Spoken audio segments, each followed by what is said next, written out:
أعوذ بالله من الشيطان الرجيم بسم الله الرحمن الرحيم الحمد لله رب العالمين والصلاة والسلام على أشرف المرسلين سيدنا ونبينا ومولانا محمد وعلى آله وأصحابه أجمعين رب اشرح لي صدري ويسر لي أمري واحلل عقدة من لساني يفقه قولي وأفوض أمري إلى الله إن الله بصير بالعباد ثم أما بعد Жараткан Алла Таалага чексиз чек шүгүрлөр.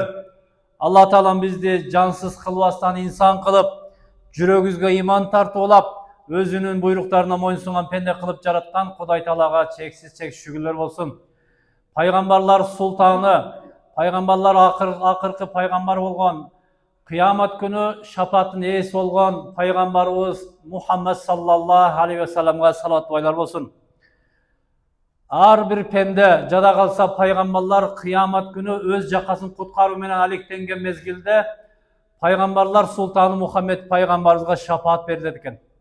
Ошондой улуу пайгамбарга үммөт кылган Кудай Таалага чек шүгүрлөр болсун. Ассаламу алейкум, урматтуу аталар, абалар, урматтуу жакын алыстан келген коноктор. كما جاء في الأخبار أن الجمعة حج المساكين وسيد الأيام. Күндөрдүн улуусу болгон, Сайидил Айям болгон жума күнүңүздөрдү Алла Таалам куттуу, берекеттүү кылган болсун. Алла Таалам басып келген ар бир кадамыңыздарга жакынданбы, алыстанбы басып келген болсоңуз, Кудай Таалам хасанат, сооп, даражалар жазган болсун. Албетте ар бирибиз пайгамбарыбыз саллаллаху алейхи ва саллам айткандай, "Күллү бани адам хата ва хайрул хата ат-таввабун." Ар бир адам баласы ката кетирет, адашат, кемчилик кылат, күнөөгө батат. Бул адамдын фытратында, табиятында бар нерсе экен. Бирок ошол ката кетирүүчүлөрдүн ичинен эң жакшысы катасын сезгенден кийин тооба кылгандар дейт. Мына ошол тооба кылган күн, тообалар кабыл болгон күн, убакыттар ушул күндөр, ушул убакыттар экен. Алла Таалам бүгүнкү жума күнүңүздөрдү куттуу, берекеттүү кылган болсун. Бүгүн өзгөчө күн. Анткени Зулхиджанын мындайча айтканда бир канча күндөн кийин Арафат күнү келатат. Арафа күнү ошондой эле күндөрдүн эң улуусу, ошондой эле майрам болгон Курбан айт келатат. Алла Таалам бүгүнкү дуа тилектерди Алла Таалам кабыл кылган болсун. Бүгүн сиздер менен өтө маанилүү бир темалардын баары биз үчүн өтө маанилүү. Ошондой болсо дагы жылына бир келген майрам болгон, биз үчүн Кудай Тааланын тартуу кылган чоң неаматы, ырайымы, тартуусу, белеги болгон бул Курбан айт. Пайгамбарыбыз саллаллаху алейхи ва саллам Меккеде Мадинага көчүп келгенде, Мадинадагы калктын шаан шөкөт менен, мындайча айтканда табиятка туура келбеген, адамдын ахлагына, адеп ахлагына, шариятына туура келбеген майрамдарын көрүп, эмне дейт? Ушул майрамдардын ордуна Алла Таалам силерге дагы жакшы бир майрамды тартуулады деп, Курбан айт менен орозо бүткөндөн кийин орозо айт майрамды бизге Алла Таалам бизге чоң белек кылып бергени бизге сүйүнчүлөйт. Мына ошол Курбан айттагы чалына турган эң негизги ибадат бул курбандык ибадаты. Бүгүн сиздер менен ошол курбандык ибадаты боюнча сөз кылабыз. Курбандык. Намаз окуйбуз, орозо кармайбыз, зекет беребиз, ажыга барабыз, жана Кудай Тааланын бизге парз кылган соо иштерин эмне кылып келебиз, аткарып келебиз. Алла Таалага намаз окуп жакындайт экенбиз, орозо кармап жакындайт экенбиз, зекет, садакаларды берип жакындайт экенбиз. Мына ошондой бир баары бир түр эмне экен? Бул ибадаттардын баары Кудай Таалага жакындаткан бир курбандык деген маанидеги ибадаттар экен булар. Курбан деген сөздүн негизги мааниси, сөздүк лексикага карай турган болсок, каф, ра, ба тамгасынан куралган курб, жакындоо, жакындаткан амал деген мааниге келген сөз экен.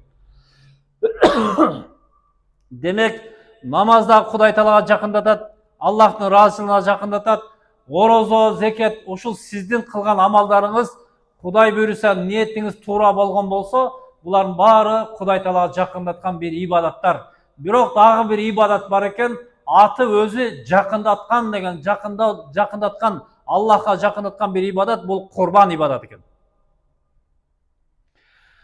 Намаз, орозо, зекет сыяктуу ибадаттардын баары, ушу сыяктуу ибадаттарды карай турган болсок, ибадаттар экиге бөлүнөт экен. birinchi tür ibadetler ар bir пайғамбарға хас, өзгөчөлөнгөн, ошол пайғамбарға үмметине парз болгон, буйрулган ибадаттар анан жалпы адамзатына буйрулган ибадаттар болуп бөлүнөт экен. Мисалы, Куранда Алла Таала «Я айюхаллазина аману кутиба алейкумус сиям».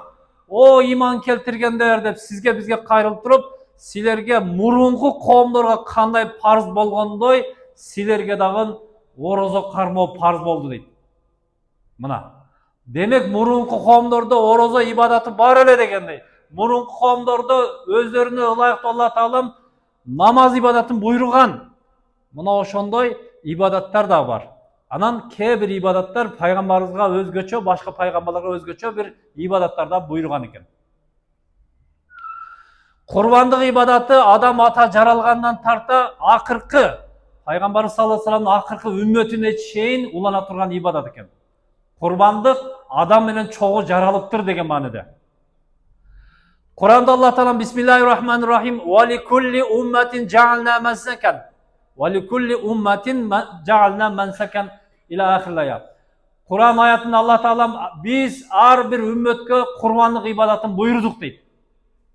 Demek adam atadan tartıp kelatkan bu ibadat eken. Balkim kandayda bir şekli özgörüşü mümkün.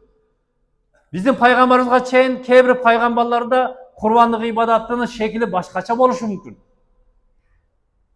Oşon üçün paygambarı sallallahu aleyhi ve sellem бұл құрбандық ибадаты Ибрахим пайғамбардан қалған жөрөлгө деген мағынада айтқан сөз бар. Ибрахим пайғамбардың сүннөтү, бұл Ибрахим пайғамбардан қалған бір жөрөлгө. Ошол Ибрахим пайғамбарға келгенден кейін бұл 4 түлік құрбандық, мындайча айтканда мал жандыққа тоқтогон. Кыскача өтөлү адам атанын учурундағы болгон құрбандық караңыздар. Алла Таалам Кур'ан-ы Каримде Бисмиллахир-рахманир-рахим وَإِذْ قَرَّبَا قُرْبَانًا فَتُقُبِّلَ مِنْ أَحَدِهِمَا وَلَمْ يُتَقَبَّلْ مِنَ الْآخَرِ ila ahirlaya. Allah Taala adam atanın uğullarına kurbanlık çalууну buyurdu. Mına oşonda uğulları kurbanlık çalat. Biri Kabil, ikincisi Habil. Biz Abıl dep koyabız. Kabıl, Abıl. Mına oşol Kabıl menen Abılga Kuday Taala kurbanlıkты buyurganda Kabıl özünün emgek kılgan oşol mehnetinen, emgeginen, mындайча айтканда дыйканчылыгынан курбандык кылат. Дыйканчылыгынан. Ал эми Абыл болсо, бул мал чарбачылыгынан бир кочкорду курбандыкка чалат. Алардын учурунда ошол курбандыктардын алып барып коет, койгондон кийин асмандан бир от түшөт экен дагы, кимдики кабыл болгон болсо ошону күйгүзүп кетчү экен. Ал эми кабыл болбогондун курбандыгына келип туруп, баягы күйгүзбөсөм кайра кайтып кеткен болсо, бул кабыл болбогондун белгиси экен. Мына ошентип Кур'анда Алла Таалам бирөөсүнүкү кабыл болуп, экинчисинин курбандыгы кабыл болбой калды деген маанада бизге кабар берет. Уланысында Алла Таала кимден? Таква инсандардан. Ниети туура Кудай Таала болгон ыхласы, ниети туура болгон таква инсандардан кабыл алат деп Алла Таала кабар берет. Демек, кабылдын курбандыгы кабыл болбой калды дейт. Кабылдын түшүмдөн берген курбандыгы кабыл болбой калды. Эмнеге десе, баягы түшүмдүн начар бөлүгүнөн алып келген. Начар бөлүгүнөн алып келген, жакшысынан эмес. Ал эми Абыл бул жандык, бул мүлк, бул байлык бардыгы Кудай Таалам берген, мага берген аманаты, ошол аманаттан өзүнүн ээсине эң жакшысын курбандык кылам деп, жакшы кочкорду Кудайга курбандык кылган эле.